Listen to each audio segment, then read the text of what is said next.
bertakwalah kepada Allah yang kamu selalu meminta dengan menyebut-nyebut nama.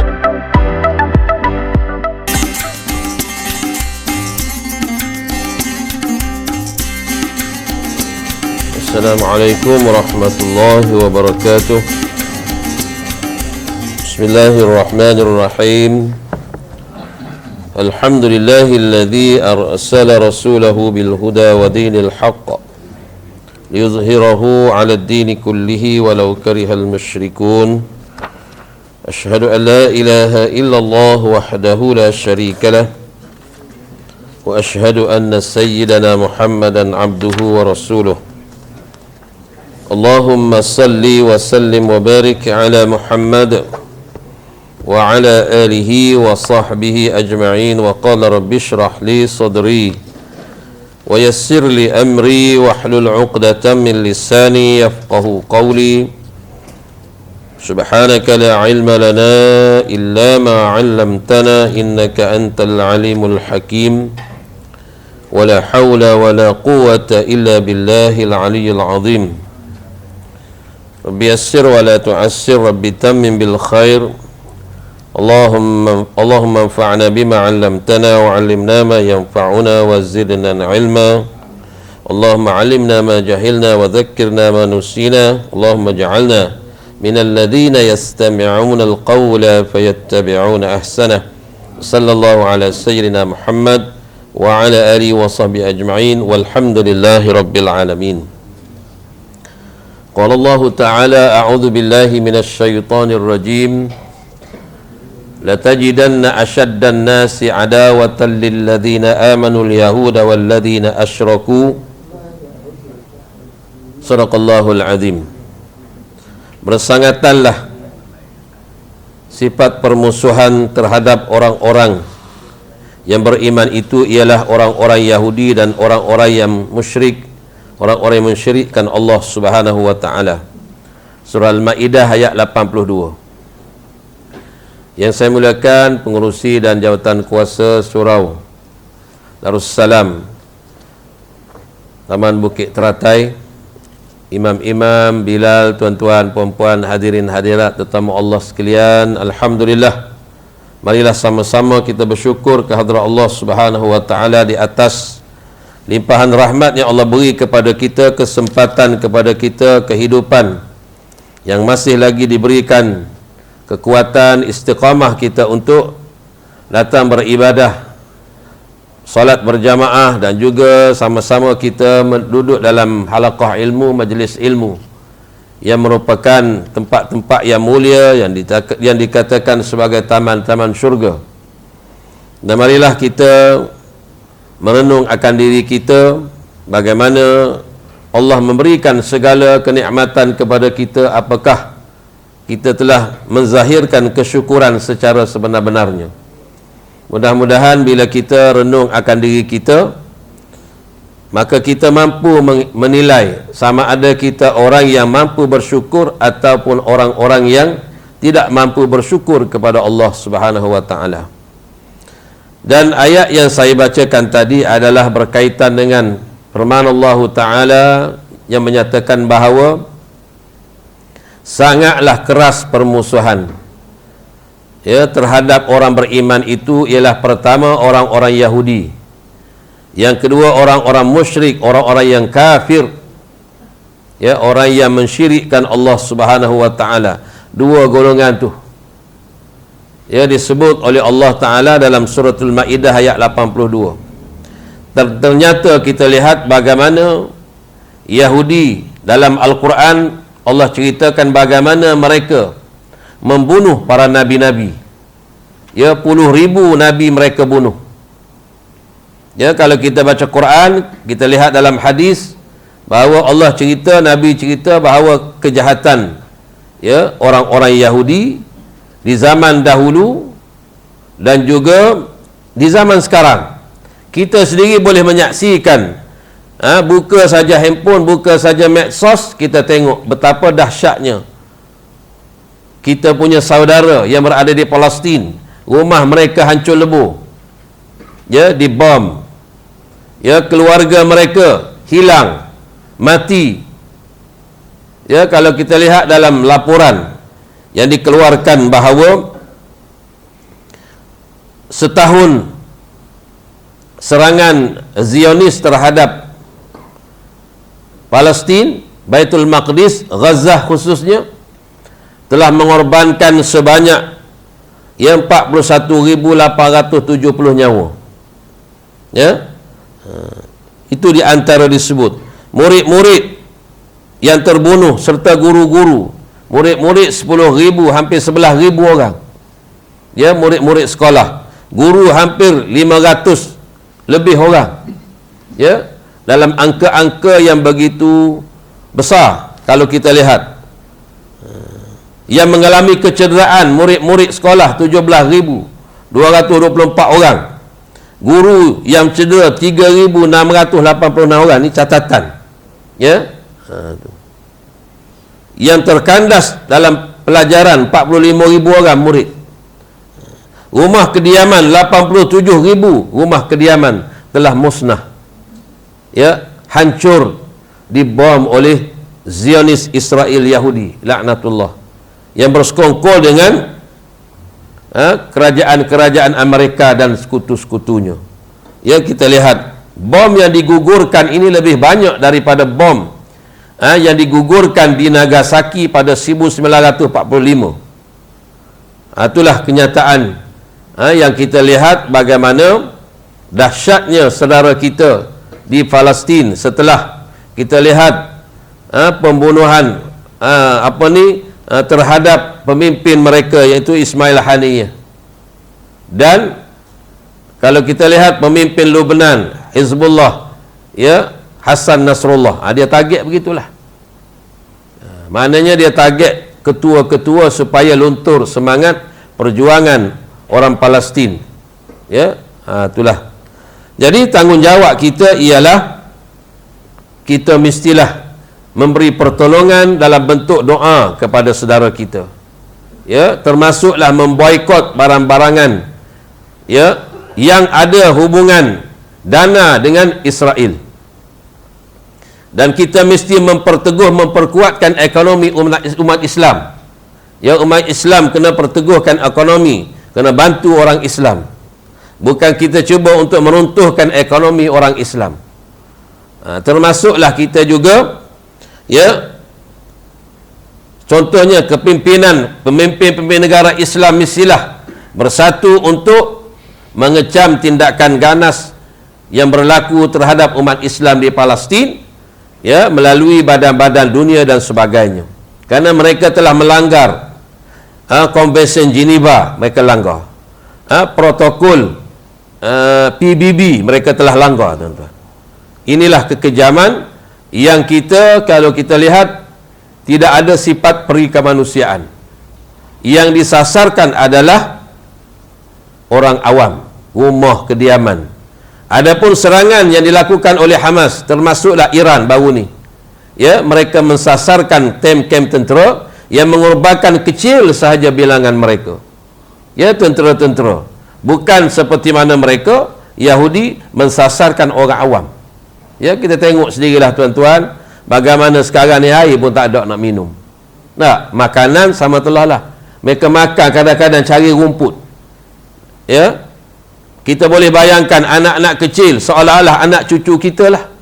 Kerana orang beriman ni Nabi sebut dalam hadis, masalul mu'minina fi tawaddihim wa tarahumihim wa ta'atufihim kamathalil jasadil wahid idza ishtaka min udhun tada'a lahu sairul jasadi bis sahri wal humma.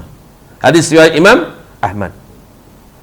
Ya, disebut bahawa bandingan persaudaraan orang mukmin ini seumpama dalam kasih sayang antara mereka seumpama satu tubuh badan. Apabila satu anggotanya sakit, maka seluruh anggota turut demam dan berjaga malam, kata Nabi. Ya, itu perbandingan orang beriman, kata Nabi. Orang beriman ni non di sana orang Palestin dizalimi, kita terasa. Seolah cubit paha kanan, paha kiri terasa. Itu sifat orang beriman. Maka sebab itulah kita kena bantuan dalam bentuk doa, bantuan dalam bentuk sumbangan duit, melalui badan-badan NGO yang masuk ke sana untuk hantar bantuan. Ada banyak di Malaysia.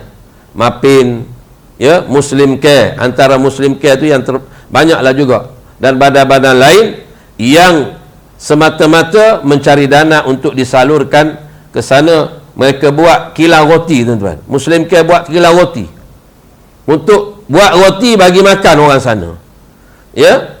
Sampai begitu sekali sekolah mereka cuba nak buat, ya, dengan dana-dana yang disumbangkan oleh orang-orang Islam di tanah air kita Malaysia. Alhamdulillah, ya, adalah sumbangan, paling tidak sedikit daripada sumbangan kita disalur kepada orang Palestin. Takut Allah tanya kita di akhirat, apa sumbangan kamu, pertolongan kamu kepada orang Palestin? Maka kita boleh jawab, saya menyumbang sedikit daripada harta saya untuk bantu orang Palestin, untuk bantu beli makanan dia, ubat-ubatan dia dan sebagainya. Ya, itulah sedikit berkaitan dengan sempena setahun, ya, Taufan Al-Aqsa yang bermula 7 Oktober 2023. Tahun ini 7 Oktober baru ni genap 1 tahun, yang mengorbankan begitu banyak orang-orang saudara-saudara kita di Palestin. Muslimin dan muslimat sekalian, kita sambung hadis 144 dalam kitab Riyadhus Shalihin, bab berbakti kepada ibu bapa. Wa an Abi Hurairah radhiyallahu anhu qala qala Rasulullah sallallahu alaihi wasallam la yajzi waladun walidan illa an yajidahu mamlukan fayastariyahu fayatiqahu. Rawi Muslim. Ya, daripada Abu Hurairah radhiyallahu anhu. Ya, Abu Hurairah ni kita biasa baca hadis daripada Abi Hurairah. Namanya Abdul Rahman bin Sakhr, seorang ahli hadis, ya, menghafal hadis, meriwayatkan hadis 5876 hadis. Ni Abu Hurairah, ya. Digelar oleh Nabi Abi Hurairah kerana suka bermain dengan, ya, kucing. Lalu Nabi kuniahkan dia dengan Abi Hurairah atau Aba Hurairah. Ya, seorang yang sangat alim, yang faqih, ya. Dia hanya sempat 4 tahun bersama Nabi. Dia masuk Islam 4 tahun, Nabi wafat 4 tahun je, ya. Tapi banyak hadis meriwayatkan dia riwayat, tuan-tuan. Dia kata daripada Abu Hurairah radhiyallahu anhu, katanya sabda Rasulullah sallallahu alaihi wasallam, tidak terbalas sama yang mana tak akan sama jasa seorang anak terhadap orang tuanya, melainkan apabila ia mendapati orang tuanya menjadi hamba lalu dibeli dan dimerdekakannya. Hadis riwayat Imam Muslim. Ini sampai begini Nabi sebut, tak akan sampai pembalasan anak terhadap bapa. Mana tak boleh sama, mana besarnya pengorbanan bapa kepada anak, melainkan nak boleh sama apabila bapa dia tu hamba, dia tebus. Barulah boleh menyamai. Ayah kita bukan hamba orang. Tak. Ayah kita pencin askar, pencin polis, bukan hamba. Tak. Ataupun orang kampung yang ada dusun, kadang-kadang tak. Dia bukan hamba. Ini kalau dia hamba, seandainya bapa kita tu hamba, kita pergi tebus, kita bayar 100,000 ke 20,000 ke, kita tebus dengan tuan dia, maka itulah baru menyamai jasa ibu bapa kita kepada kita. Ya, disebut oleh Nabi, riwayat Imam Muslim. Sebab apa kita nak balas tak boleh, tuan-tuan? Ya, jasa ataupun jasa maknanya pengorbanan ibu bapa kita ni tak boleh nak balas, tuan-tuan. Sebab itulah, ya, kalau kita baca, tuan-tuan, dalam bab tanggungjawab anak ni, saya nak baca sikit yang saya petik daripada kitab yang lain berkaitan tanggungjawab anak-anak terhadap bapa.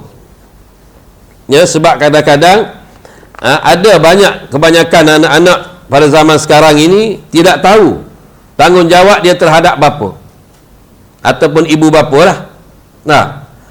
Tu kadang-kadang cakaplah saya sebut, bila mak meninggal, ya, bapa dia sanggup biarkan bapa dia hidup seorang.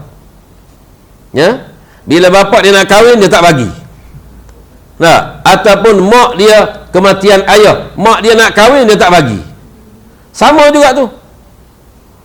Ini suatu kesalahan yang besar. Ya, tanggungjawab anak mengisterikan bapa. Kena cari. Bapa tak ada duit, kena cari duit bagi dia boleh berkahwin, beristeri. Sama juga ibu. Nah, banyak saya jumpa, sebab saya sebut ni banyak, bukan orang jauh-jauh, orang Ampang ni je. Ya, tu kawan saya, isteri dia mati, kenapa tak kahwin? Anak tak bagi, dia kata. Saya pun pelik lah. Tak, sedangkan tak sama. Ada saya baru jemaah umrah saya. Ya, bergaduh adik-beradik sebab apa? Tak bagi ayah kahwin. Yang kawan saya ni lelaki, ya, dia yang cari isteri untuk ayah dia. Adik-adik lain tak bagi. Yang biasa adik-beradik perempuan yang tak bagi. Tak, bergaduh. Jadi itu di antara satu benda yang menjadi suatu perkara yang rumit. Bendanya senang aja. Tak. Apa salahnya? Kok dia kata biasanya orang yang tak bagi kahwin ni satunya kasih sayang. Takut dia tak kasih kepada anak, kasih kepada isteri baru. Satu yang kedua harta. Bila ada harta, kalau mati ayah, mengalir kepada mak baru. Dia panggil kepala mayat tu tak? Tu kadang-kadang begitu. Ya, dah tak nak balik, suruh ayah bagi semua nama ke anak-anak, tak ada lah harta. Boleh juga. Tak, contohnya. Jadi nak sebutnya berlaku benda ni yang kita rasa ianya satu benda yang mudah atau yang kecil dia punya dosa. Tidak, besar. Nah, besar kesalahan. Sebab tu tanggungjawab anak pertama taat ibu bapa dalam perkara yang baik, bukan maksiat. Yang kedua, berbicara dengan keduanya dengan penuh adab, lemah lembut lah. Tak, atau saya baca sepatah lalu tuan-tuan. Ya, bangun hormat bila kedua mereka datang. Bila mereka datang nak mari rumah kita ke, biar datang dekat dengan kita pun bangun hormat kepada mak ayah kita. Bukan duduk tidur situlah. Tak. Tu. Antaranya lagi, ya, cium tangan keduanya. Apabila mereka nak balik, mereka datang, mereka nak balik daripada rumah kita. Tak. Atau bila perlulah. Tak. Dia nak musafir ke, dia nak kita nak musafir ke, ya, peluk apa ni, cium mereka, tangan mereka tu utamanya. Cium tangan mereka, tanda hormat kasih sayang. Yang kelima, pelihara nama baik serta harta benda mereka, kena jaga. Nama baik mereka, harta benda mak ayah kita kena jaga. Memuliakan mereka. Beri apa yang mereka pinta, kita kena beri kalau ada kemampuan. Ya, itulah kata, kalau dia kata tolong carilah ke abah isteri seorang, mak dah lama meninggal, kena cari yang sesuai dengan dia lah. Tak? Tu. Jangan cari yang tak sesuai dengan dia. Sesuai dengan kita tak boleh lah. Tak? Susah pula dia tak? Kena sesuai dengan dia. Kan? Tu. Bermusyawarah, yang ketujuh. Musyawarah dengan mereka dalam apa saja urusan. Apa saja perkara yang perlu kepada orang kata persetujuan mereka, kena mesyuarat.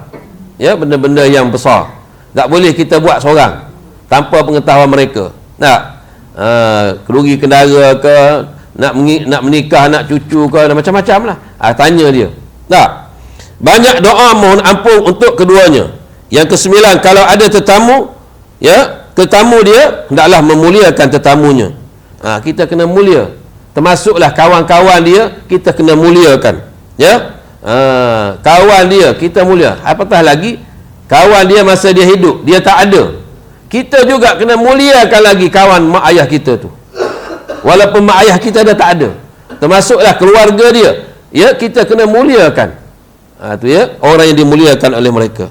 Gembirakan hati mereka. Tugas kita menggembirakan hati kedua orang tua kita, bukan menyusahkan, menyedihkan. Ada masalahnya, ya, menyusah menyedihkan kedua orang tua, maka susah hidup kita nanti. Tidak mengangkat suara di hadapan mereka. Kedua belah tidak potong cakap mereka. Tiga belah tidak keluar daripada rumah tanpa izin kedua mereka. 14, tidak memeranjatkan mereka. 15, tidak lebihkan isteri daripada kedua mereka. Ni. Jangan lebihkan isteri daripada kedua mereka. Itu yang berlaku kepada Alqamah diceritakan. Tu. 16, tidak mencerca mereka. 7, tidak ketawa di majlis mereka. Tidak makan yang ada di sisi mereka, melainkan dengan izinan mereka lah. Jangan kita duduk hak depan mak ayah kita tu, ngap kita ambil dulu. Tak. Tu. Begitu juga kita kena didik anak kita, cucu dia lah. Ya. Kena hormat atuk nenek ni. Jangan pergi ambil makanan hak depan atuk tu. Tak. Kecuali atuk ambil bagi. Kita pesan dengan anak kita kan. Begitu. Tidak dahulukan tangan di hadapan makanan. Biar dia dulu jamah makanan tu. Baru kita jamah. Tak. Yang ke-20, tidak boleh baring dalam majlis. Waktu mereka duduk, kita nak baring. Kecuali kita sakit. Kita sakit memanglah tak boleh bangun kan. Tapi kalau saja-saja nak baring depan dia sedang duduk, kita baring. Tak hormat kepada orang tua. 21, tidak menunjukkan kaki ke arah keduanya. 22, tidak dahulu mereka dalam berjalan. Berjalan tu kalau boleh, utamakan mereka dulu berjalan. 23, sahut panggilan mereka dengan serta-merta. Jangan dah 15 kali panggil baru nak menyahut. Tak. Dia panggil saja, menyahut panggilan. Itu di antara adab kita dengan orang tua, mak ayah kita. 24, memuliakan teman-teman semasa hayat dan selepas mereka tiada. Macam tadilah saya sebut. Ya, 25, tidak berkawan dengan orang yang tidak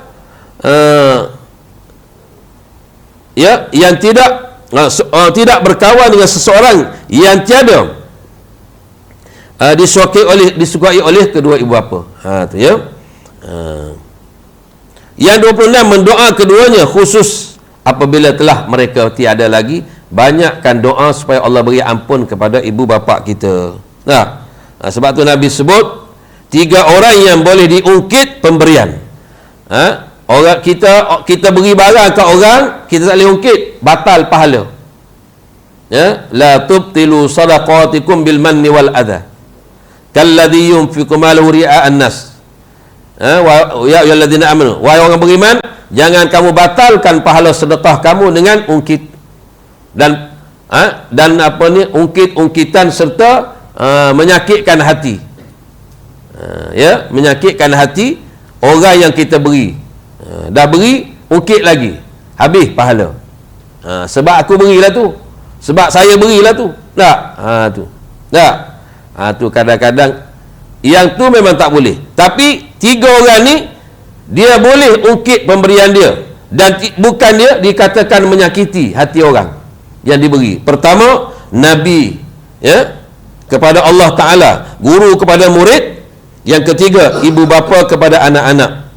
Ya, mak ayah kita kalau dia ungkit pun tak berdosa dia. Tak. Kita kalau dengan ayah berdosa. Tak. Tu sebab apa? Memang kadang-kadang dia sebut tu sebab kita tak sedar diri kan. Dia sebut, dia buat, dia berkorban itu, berkorban ini, maka dia tidak namanya menyakiti hati, tidak. Itulah disebut dalam kategori tidaklah menjadi derhaka ibu kepada anak, tidak. Yang banyaknya anak kepada ibu bapa. Pengajaran hadis kita sambung balik. Yang pertama, dalam bab tadi dia kata tidak boleh balas jasa ibu bapa, melainkan bolehlah sedikit. Dia kata melainkan bila mendapat orang tua menjadi hamba lalu dibeli dan dimerdekakan. Tu barulah nak menyamai jasa ibu bapa kita. Dia dalam keadaan hamba, kita beli dia, kita bayar kepada tuan dia. Pengajaran 1, pengorbanan ibu bapa tidak dapat nilai dan tidak mungkin dapat dibalas jasa mereka berdua dengan apa yang ada di dunia ini. Betul. Kita berilah kepada dia intan belian segunung emas, tak dapat menyamai di sisi Allah, tuan-tuan. Di sisi manusia mungkinlah, tapi di sisi Allah tak sama. Tak boleh menyamai pengorbanan ibu bapa kita. Itu yang disebut tu. Kalaupun kita, ya, daripada Malaysia kita dokong mak kita sampai ke Mekah, lalu kita tawaf sa'i, kita bawa, belum lagi menunaikan hak seorang anak terhadap ibu bapa. Ya, itulah disebut dalam kitab-kitab para para alim ulama. Dokong. Kan kita tengok ada musim haji, ya, benda-benda yang menyentuh hati kita bila kita pergi kan, ada orang dukung mak dia tawaf tuan-tuan. Ada orang dukung, ya, mak nak tawaf ni kalau dengan kereta wheelchair ni jauh kan, lalu dia dukung. Kalau sa'i tu mungkin dia tolak lah sebab jauh kan, tapi ada dia dukung mak dia. Pemuda-pemuda dia dukung, menitis air mata kita tengok tuan-tuan. Kita tak boleh buat, tak boleh dukung mak kita. Dia boleh dukung mak dia buat haji kan. Tu yang kedua, anak-anak adalah mengenangkan jasa ibu bapa dan membalas budi mereka dengan sebaik-baiknya. Kena balas budi. Hadis 145. Wa anhu aidan radhiyallahu anhu anna Rasulullah sallallahu alaihi wasallam qala man kana yu'minu billah wal yawmil akhir falyukrim dhaifah wa man kana yu'minu billah wal yawmil akhir falyasil rahimah wa man kana yu'minu billah wal yawmil akhir falyaqul khairan aw liyasmut, muttafaqun alaih. Hadis Bukhari Muslim. Daripada Abu Hurairah juga radhiyallahu anhu bahwasanya Rasulullah sallallahu alaihi wasallam telah bersabda, sesiapa yang beriman dengan Allah dan hari akhirat, maka hendaklah ia memuliakan tetamunya. Ya, ni orang beriman dengan Allah dan hari akhirat, dia kena mulia. Tetamu datang rumah kena layan, ikramkan dia. Ya, muliakan tetamu. Jamu makan, wajib kita jamu makan kalau tetamu kita lapar tuan-tuan. Ya, jangan datang nak menyusahkan aku ni, tak, nak mengambil komboreh aku ni, kata. Bukan, dia datang dengan apa ni, Allah utus tetamu tu datang nak beri pahala kat kita, nak angkat darjat kita, nak buang dosa kita, nak tambah rezeki kita. Tak, tu. Maka sebab itulah Allah suruh kita layan tetamu itu. Ya. Memanglah kita akak minum, akak air tu memang apa ni, kita punya barang dalam rumah akan kurang lah. Tak, tapi sedarlah bahawa kedatangan mereka itu membawa rahmat, membawa rezeki. Sebab itu Nabi suruh muliakan tetamu. Wajib, kalau dia lapar kena bagi makan, dia dahaga kena bagi minum. Nah, lama pula kita orang Melayu ni memang muliakan tetamu tuan-tuan. Orang Arab lagilah tuan-tuan. Cuba tuan-tuan pergi ke tanah Arab, mana-mana negara lah Arab, tuan-tuan pergi rumah dia, dia beli barang, dia bawa semua letak depan kita, dia suruh kita makan pun habis. Saya pergi Jordan kan, rumah Mesyarah, ya, rumah kawan-kawan kan, dia kita pergi 3-4 orang, dia masak ayam, saya ingat 6 ekor, satu dulang besar, bersusun ayam. Saya tengok, aku nak makan macam mana dah. Ya, seekor ayam pun tak habis, kita makan 5 orang ni. Kita orang Melayu bukan macam dia dah. Tapi tak apa, tapi kalau kita jemput dia datang rumah kita, Masya Allah, saya masak mihun sebesin tuan-tuan, dia nak beranak dia 3-4 orang, habis tuan-tuan. Dia memang Arab, dia aib. Kalau tuan rumah buat keluar makanan, dia makan sikit, dia aibkan dia, aib bagi dia. Lepas tu dia makan, sungguh dia tambah, lepas tu dia makan lagi sampai habis. Sebab bagi dia, kalau dia tak makan, dia makan sikit, seolah makanan yang dihidang tu tak sedap. Nah, dan tidak memuliakan tuan rumah. Tu. Jadi sebab itulah dia makan. Saya tengok habis dia makan. Ya, mihun sebesin nah, dia makan anak beranak dia boleh habis. Ya, tu. Sebab dia memang pesen dia begitu. Dia muliakan tetamu, betul. Kalau dia jemput kita pergi rumah dia, Masya Allah, dia layan habislah tuan-tuan. Ya, tu pesen dia. Memang budaya yang baik yang kita perlu contohilah. Budaya hak lain tak baik tu jangan contoh. Tak, tu. Lalu dia kata, sesiapa yang beriman dengan Allah dan hari akhirat, maka adalah menghubungkan silaturahim. Siapa yang beriman dengan Allah dan hari akhirat, dia jangan putus, kena hubung silaturahim. Adik-beradik, saudara mara, jangan bagi putus.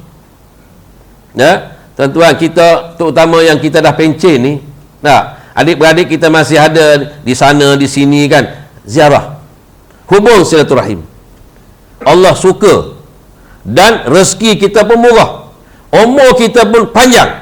Allah akan, Nabi janji begitu. Ya, barang siapa nak umur dia dipanjangkan oleh Allah, pertama hendaklah dia suka bersedekah. Yang kedua, hubung silaturahim. Dua tu, itu punya kunci. Dia punya kunci umur kita jadi panjang. Nah, tu ya. Sesiapa yang beriman dengan Allah dan hari akhirat, maka hendaklah ia berkata-kata yang baik-baik atau mendiamkan diri. Ya, siapa beriman dengan Allah hari akhirat, dia kena cakap benda elok, benda molek. Jangan cakap benda yang tak molek. Kalau dia tak boleh, dia nak bercakap keluar benda yang tak baik, baik diam. Falyakul khairan aw liyasmut. Ya, sama ada dia nak kena cakap benda baik ataupun baik dia diam, sentosa selamat daripada kejahatan mulut dia. Betul? Mungkin berbohong, mungkin menyebabkan orang ni terasa macam-macam lah. Kalau diam kan tak ada masalah. Cuma yang tak bolehnya diam daripada kebenaran. Kebatilan ada di depan lalu didiamkan, maka tu tak boleh, Tuhan marah. Ya, sebab as-saqitu anil haqq syaitanu akhras. Diam daripada kebenaran itu adalah syaitan yang bisu. Sebab itulah benda yang tak betul kita kena bercakap. Benda yang betul kita setuju. Benda yang kalau kita bercakap membawa kepada maksiat, dosa, baik duduk diam. Bila kita tegur benda betul, ada benda salah, itu tidak namanya tidak nama maksiat, itu namanya kebaikan. Contohnya ada sesuatu perkara di hadapan kita berlaku kemungkaran, maka kita tegur, itu memang tanggungjawab kita. Mar'a minkum mungkaran falyughayyirhu biyadihi fa illam yastati' fa bi lisani. Siapa tengok benda mungkar, kena cegah dengan tangan. Tak mampu dengan lidah, kata-kata, tegur dengan lidah. Yang ketiga, tak mampu dengan lidah, tangan, lidah tak mampu, dengan hati. Itu selemah-lemah iman. Ya, tu. Jadi dia kata tadi, pengajaran hadis, tanda pertama seorang yang beriman, tanda seorang beriman dengan Allah dan hari akhirat, memuliakan tetamu, menghubungkan silaturahim, dan bercakap tentang perkara yang baik saja atau berdiam diri. Kalau cakap juga jadi benda tak baik, baik kita duduk diam. Tu. Yang kedua, Islam mengajar umatnya memuliakan tetamu, mengeratkan silaturahim, dan bercakap baik sesama manusia. Ketiga, berdiam diri adalah lebih baik daripada bercakap-cakap tentang perkara-perkara yang tidak berfaedah. Apatah lagi kalau kita bercakap tu kita caci ulama, maki para ulama, lagi berat. Bercakap benda sia-sia pun, tak berkait dengan orang pun dilarang. Apatah lagi keluar daripada mulut kita itu perkara-perkara yang jelek, yang buruk terhadap orang-orang yang bertitle para ulama, para asatizah, ya, orang yang soleh, para hafiz Al-Quran. Beratlah dia punya dosa. Tu 146. Wa anhu, ini sambung dengan hadis lagi, hadis yang lain pula, hadis ke 146. Wa anhu qala Rasulullah sallallahu alaihi wasallam, an inna Allah ta'ala khalaqa khalqa hatta idza faragha minhum qamatir rahimu faqalat hadha maqamul a'idhi bika minal qati'ah. Qala na'am, ama tardaini an asila man wasalaka wa aqta'a man qata'aka wa aqta'a man qata'aki. Qalat bala. Qala fadhaliki laki. Thumma qala Rasulullah sallallahu alaihi wasallam, afara'ai iqra'u. Dia kata, iqra'u in syi'tum fahal asaitum in tawallaitum an tufsidu fil ardi wa tuqatti'u arhamakum ulaika alladhina la'anahumullahu fa asammahum wa a'ma absarahum. Muttafaqun alaih. Wa fi riwayatil lil Bukhari wa qala Allah ta'ala, man wasalaka wasaltuhu wa man qata'aki qata'tuhu. Ini ada riwayat Bukhari saja, ya. Dia kata maksudnya dari Abu Hurairah radhiyallahu anhu juga katanya, sabda Rasulullah sallallahu alaihi wasallam, sesungguhnya Allah Taala telah menjadikan semua makhluk. Of course lah, Allah menjadikan semua makhluk. Alam. Bila kata alam, ma siwallah, selain Allah. Sebab itulah Allah Ta'ala kita tak boleh letak dia alam ghaib. Tidak. Alam syahadah, alam ghaib ni, alam syahadah, alam yang nampak. Alam ghaib, alam tak nampak. Syurga, neraka, dosa, pahala, qalam, luh, mahfuz, semua tu. Alam kursi, qalam dan kursi. Itu dia panggil alam ghaib. Yang kita wajib imani. Tapi ada kadang-kadang orang kata, Allah ni alam ghaib. Tak betul. Ya. Allah ni Tuhan, bukan alam. Alam ni masih wallah. Selain daripada Allah itu alam. Bila kata alam, apa mana alam? Makhluk lah. Apa mana makhluk? Dia dijadikan oleh Khaliq. Khaliq tu pencipta. Siapa dia? Khaliq. Khaliqul makhluk, Allah Ta'ala. Sebab tu dia tak boleh dilabelkan dia sebagai alam. Dia ni Tuhan, Rabbul Alamin. Nah, tu kadang-kadang tersilap cakap, kena perbetulkan balik. Kalau kita tersalah cakap, kita kena beritahu, saya salah cakap, saya labelkan Allah Ta'ala tu alam ghaib. Tidak. Tak. Allah ni Tuhan, bukan alam. Bila alam ni dia dijadikan. Tak. Sama dengan syurga, sama dengan neraka, sama dengan luh, qalam, sirat dan macam-macam lagi. Yang tak nampak sekarang ni. Ya, syurga neraka dah ada, tapi nampak? Tak nampak. Dosa pahala nampak. Termasuklah hadah. Hadah besar, hadah kecil, tak nampak pun. Tak, tapi kita percaya dia ada. Bila kita ada wuduk, kita kentut, berhadah kecil. Bila kita apa ni berlaku, contohnya orang perempuan, ya, kedatangan bulan haid, maka dia berhadah besar. Atau dia bersalin, berhadah besar. Atau berlaku hubungan suami isteri, laki perempuan, maka berhadah besar. Memang tak nampak, tapi kita yakin benda tu ada. Tu. Jadi dia kata, sesungguhnya Allah Ta'ala menjadikan semua makhluk hingga bila selesai, lalu diberdirilah Ar-Rahim, hubungan kaum kerabat. Ni, ya, ni Allah jadi mula makhluk ni. Bila selesai semua, berdirilah satu benda namanya Ar-Rahim, silaturahim lah. Silaturahim, hubungan kaum kerabat. Ada satu benda, ya. Lalu berkata, pendirianku tempat ini adalah sebagai pendirian orang yang berlindung dengan engkau, yakni Allah yang pemutus atau pemisahnya. Allah berfirman yang bermaksud, ya, adakah engkau suka aku berhubungkan orang yang suka menghubungi kamu? Ni Allah tanya Rahim, bukan manusia tu. Satu benda namanya Ar-Rahim, silaturahim tu lah. Ini hadis sahih ni, ya. Tu. Lalu dia kata, hendaklah apa ni? Kata Ar-Rahim, ya, Allah berfirman lagi, oleh yang demikian inilah untukmu. Kemudian sabda Rasulullah sallallahu alaihi wasallam, bacalah kamu, bacalah jika kamu semua kendaki firman Allah Ta'ala yang bermaksud, kalau tidak mematuhi perintah, fahal asaitum tu lah, iqra'u in syi'tum tu, fahal asaitum in tawallaitum an tufsidu fil ardi wa tuqatti'u arhamakum. Ya, itu ayat yang disebutkan tadi, ayat surah Muhammad ayat 22 23 dah. Tu.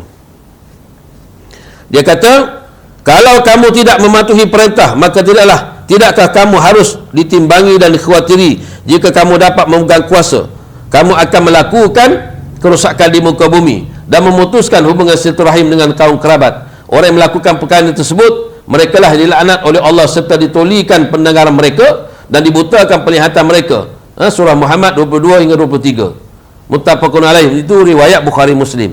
Riwayat Bukhari sahaja, dia kata, Allah berfirman yang bermaksud, sesiapa yang membuat hubungan denganmu, nescaya aku menghubungkannya denganmu, dan siapa yang memutuskan hubungan denganmu, nescaya aku akan putuskan hubungan dengannya.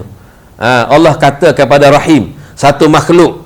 Mana silaturahim seluruh manusia ni, silaturahim Allah jadikan satu makhluk. Ni tak kala Allah jadikan semua makhluk, ada satu benda namanya Ar-Rahim. Seolah satu, kita kata satu bongkah ni lah. Ni Ar-Rahim semua ni duduk sini. Allah pun kata dengan dia, siapa yang hubungkan kamu, aku hubungkan dia. Siapa yang putuskan kamu, aku putuskan dia daripada aku. Dia maknanya, maksud dia, siapa yang hubungkan silaturahim kita, antara kita ni adik-beradik, Allah akan sambungkan dia. Hubungan dia dengan Allah, dia dengan makhluk ada hubungan. Tapi apa yang putuskan Ar-Rahim, silaturahim tadi, Allah akan putuskan dia daripada kasih sayang Allah Subhanahu wa taala. Bahkan disebutkan, ulaikal ladzina la'anahumullah fa asammahu amma absarahum. Allah kata mereka itulah orang-orang yang ditulikan telinga mereka, pendengaran, telinga. Akhirat nanti Allah tulikan orang yang putus silaturahim ni. Yang kedua, dan fa asammahum a'ma, ya, wa absarahum, dan dibutakan penglihatan mereka. Ya, Allah akan wa a'ma absarahum, dan dibutakan akan mata mereka, penglihatan mereka. Itu yang kita takut buta ni. Akhirat buta nak berjalan macam mana, tuan-tuan? Kalau tuli tu boleh dah, tuli pun tak sempurna dah, tapi tambah dengan buta pula, tuli dan buta. Bayangkan, ya, kalau kita duduk dalam dalam keadaan manusia yang berlapis-lapis di padang mahsyar, Allah bangkitkan buta. Macam mana kita nak berjalan, nak menuju ke tempat yang selamat? Ya, kita atas dunia celek. Kita atas dunia celek. Bayangkan kalau orang yang tiba-tiba Allah tarik penglihatan. Pernah ada orang kampung saya, jiran pada pak mentua saya, dia ada sakit mata. Dia pergi buatlah rawatan. Tak ingat dia buat rawatan kat mana lah. Mungkin ada operation apa. Lepas operation tu langsung tak nampak. Allah tarik lah. Ya, memang jadi tak nampak. Bila kita ni kalau tak nampak sejak lahir, memang tak ada masalah. Dia boleh pergi berjalan, kedai boleh pergi. Ya, kan ke belah-belah tumpak sana tu, yang tukang bawa monyet naik kelapa ni orang buta dia. Dia boleh tuan-tuan. Dia macam mana ni? Dia tahu pokok kelapa tu ada yang tua, ada yang muda. Dia boleh pergi. Dia pakai deria macam mana? Dia getak tangan dia. Tua, naik, dia kata. Allah bagi kehebatan. Betul, tuan-tuan. Kalau tuan-tuan pejam mata, pergi dekat lift, tuan-tuan pegang tu, nombor lift tu, rasa dengan pakai deria tangan ni, boleh tak? Kalau dia berterabur lah. Tak boleh, tuan-tuan. Mesti nak kena tengok tingkat 1, tingkat 2, tingkat 10.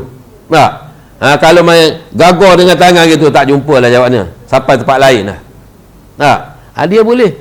Hatta orang buta asal ni, dia baca Quran dengan tangan, rasa dengan tangan. Braille, Quran Braille kan ada. Kan ada yang syarikat yang buat, siapa nak wakaf Quran Braille, dia bagi duit masuk dalam tabung dia. Dia akan beli Quran Braille, orang buta boleh baca Quran, hafal Quran. Ya. Sebab itulah hafiz Al-Quran yang terbaik orang buta. Orang buta. Dia Quran ni memang cair bagi dia. Mana-mana kita tebuk pun dia boleh baca. Tak akan bertukar, tuan-tuan. Kita orang celek ni tak tengok 2-3 hari bertukar habis, tuan-tuan. Tu. Ya. Itulah. Bayangkan, nak ceritanya bahawa kalau kita asal celek jadi buta, memang tak boleh. Kita nak berjalan seorang tak boleh. Ya. Tapi kita jarang jumpa orang yang asal buta dia celek. Payahlah. Ada juga. Orang yang asal dia mungkin dia punya mata ada masalah, tiba-tiba rawat jadi elok. Itu memang memang terbaik lah. Tapi orang yang biasa celek, dia masuk dia jadi buta, memang tak boleh berjalan. Ataupun kita orang yang duduk dalam cerah tiba-tiba jadi gelap, macam mana nak berjalan? Tak boleh, tuan-tuan. Ya, orang duduk dalam gelap, bila dia masuk dalam cerah, okey, steady. Begitulah umpamanya, ya. Itulah pengajaran hadis. Dia kata Allah memandang berat mengenai hubungan silaturahim sesama manusia. Kedua, Allah adalah menjadi tanggungjawab umat Islam mengeratkan hubungan silaturahim. Tugas kita semua. Ya, apatah lagi kita jadi pendamai. Muslih, pendamai. Dia tahu orang ni bergaduh dengan ni, kita jadi pendamai. Hatta dalam hukum kita tasawuf sebut, kita boleh berbohong untuk mendamaikan orang. Tapi jangan bohong yang teruk-teruk lah. Pandang-pandang bohong, boleh tak? Boleh. Kalau kita kata, walau orang tu tak kata apa pun, kita pergi jumpa si A, kawan tu kira salah lah kan kau. Walau ada pun. Jumpa kawan ni kira salah lah nak jumpa dengan kamu. Nak belanja mau makan. Walau tak ada pun. Akhirnya berjumpa, jadi baik. Seumpamalah, minta maaf dah, orang perempuan dah. Isteri pertama, isteri kedua lah. Isteri pertama, dia kata isteri pertama bagi kirim kuih. Kirim kuih kat kamu dah. Kuih pula mahal pula. Hani pula bagi pula sini dah. Dia buat cerita. Dah. Walau tidak pun lalu berdamai elok. Itu lagi bagus. Nah, itu makna bohong yang harus. Bukan sunat dah, harus. Ya. Tu ya. Tu janganlah. Ya, jangan berbohong dalam bab yang tak betul. Tapi jangan berbohong yang bukan-bukan, janganlah. Ya. Tu maknanya. Yang ketiga, orang yang memutuskan hubungan silaturahim akan dilaknat oleh Allah. Mereka akan menjadi bisu, pekak dan buta di akhirat kelak. Na'udzubillah. Sekadar itulah dulu. Semoga Allah Ta'ala memberikan semangat kepada kita untuk terus beramal ibadah. Ya, jangan kita rasa malas tuan-tuan untuk datang ke surau ni. Ya, untuk kita datang berjamaah, untuk kita hadir dalam majlis ilmu, untuk kita program-program surau, tahlil, zikir dan sebagainya, tilawah Quran, kita hadir bersama. Nah, kerana ini adalah merupakan modal kepada, ataupun dia panggil saham kita. Ya. Lagi pula Allah masih bagi sihat kat kita kan. Kalau kita dah tak boleh bangun duduk atas katil, tak boleh dah. Yang paling penting apabila kita istiqamah sentiasa masa sihat. Masa kita sakit, Allah bagi pahala percuma. Attendant kita ditanda oleh malaikat. Si fulan ni dia akan datang. Kalau dia sihat, dia datang. Tapi oleh kerana sekarang dia sakit, dia tak boleh datang. Cita-cita nak datang pun tak boleh. Maka tulis pahala. Itu yang kita nak. Tapi kalau kita datang, tak datang. Datang, tak datang. Malaikat kata, payah aku nak tulis macam ni. Nak tulis macam mana ni, datang tak datang, nak tulis datang tak? Kau pun dia tak datang ni. Tapi kalau kita ni sentiasa hadir, istiqamah, walaupun kita kata dah kita ni sibuk kan, lepas assalamualaikum doa, balik ada kerja kan, tapi istiqamah berjamaah tu paling penting. Tapi kalau terbaiknya ialah tunggu sampailah doa sampai semaya sunat baru balik. Itulah terbaik. Tapi oleh kerana kita kesibukan, jangan tinggal sembahyang berjamaah. Satu lagi, jangan tinggal baca Quran setiap hari. Satu lagi, jangan tinggal sedekah setiap hari. Ni. Kalau mampu lebih lagi, menyantuni orang susah, menyantuni orang yang tua, tolong. Ya, itu di antaranya. Lagilah, ya, lagilah terbaik tuan-tuan. Ya, insya-Allah. Sekadar itulah dulu. Pada malam ini kita akan sambung lagi pada hadis yang ke-147 pada siri kuliah akan datang. Mohon maaf di atas kesilapan, kasar bahasa. Mudah-mudahan kita semua mohon ampun dengan Allah kalau ada salah silap dan sebagainya, agar Allah Ta'ala tidak menghitung pada hari kiamat nanti dan Allah mengampunkan dosa kita semua insya-Allah.